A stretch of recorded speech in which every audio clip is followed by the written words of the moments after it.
বাংলাদেশ ব্যাংকের এই সাবেক গভর্নরের প্রতি সরকারের এই পক্ষপাতিত্বের আমরা কারণ জানতে চাই। ইসলামী ব্যাংক বাংলাদেশে একটি আস্থার প্রতীক। প্রায় 400টি শাখা, 271টি উপশাখা, প্রায় 2800টি এজেন্ট ব্যাংকিং আউটলেট এবং 3 কোটির মতন গ্রাহক নিয়ে এটি বাংলাদেশের মানুষের কাছে একটি আস্থার প্রতীক হয়ে দাঁড়িয়েছে। আমরা দেখেছি এর আগের দিনগুলোতে সর্বাধিক সংখ্যক প্রবাসী অ্যাকাউন্টের মাধ্যমে 9 বার সর্বাধিক রেমিটেন্স সংগ্রহকারী ব্যাংক হিসেবে স্বীকৃতি লাভ করেছে।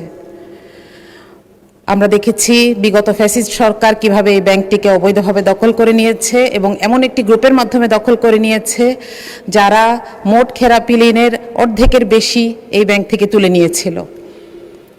আমরা আশা করেছিলাম নির্বাচিত সরকার আসার পরে এই অবস্থার পরিবর্তন ঘটবে।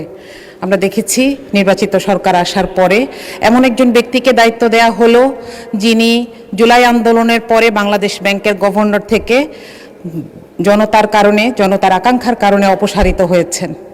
আমরা জানি না এর পেছনের কারণ কি, বরং তার একজন পরিবারের সদস্য, তার স্ত্রীর 3 কোটি টাকা ঋণ খেলাপি। সুতরাং এক্ষেত্রে আমাদের মনে হয় যে তিনি এই পদটির জন্য কিছুতেই যোগ্য ছিলেন না। এর প্রভাব যেটা পড়েছে সেটা 4 জুনের বিজনেস স্ট্যান্ডার্ড থেকে আমরা দেখি 7 দিনে 4200 কোটি টাকা এখান থেকে তুলে নেওয়া যাওয়া হয়েছে। গ্রাহকরা আস্থা হারিয়ে ফেলছেন। সিআরআর প্রয়োজনীয়তা 7000 থেকে কমে 2600 কোটি টাকায় নেমে এসেছে। এই বিপুল ঐশ্বর্যময় ব্যাংকটি অবশেষে বাংলাদেশ ব্যাংকের কাছে 10,000 কোটি টাকার তারল্য সাহায্য প্রার্থনা করেছে, যেটি একই সাথে দেশের অর্থনীতির এবং ব্যাংকের জন্য চরম অবমাননাকর। মাননীয় স্পিকার, ইসলামী ব্যাংক বিষয়ে ক্ষমতা, জনআস্থা, স্বচ্ছতা এবং জবাবদিহিতা এই 4টি বিষয় জড়িত। সুতরাং দেশের অর্থনীতি এবং কোটি কোটি আমানতদারের স্বার্থে এই ধরনের অযাচিত হস্তক্ষেপ সামগ্রিক আর্থিক অবস্থায় প্রভাব ফেলতে পারে। এমত অবস্থায় আমরা 2টি বিষয় জোর দিতে চাই।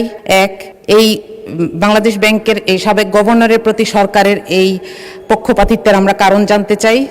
2, বাংলাদেশ ব্যাংকের তদারকি কাঠামো, প্রাতিষ্ঠানিক স্বাধীনতা এবং সংসদীয় জবাবদিহিতার মধ্যে ভারসাম্যতা আনা জরুরি। মাননীয় স্পিকার, আমি সবশেষে বলতে চাই, ইসলামী ব্যাংক কেবল একটি আর্থিক প্রতিষ্ঠান নয়, এটি একটি ইকোসিস্টেম। সুতরাং এটিকে ক্ষতিগ্রস্ত করলে সারা দেশ ক্ষতিগ্রস্ত হওয়ার সম্ভাবনা থেকে যায়।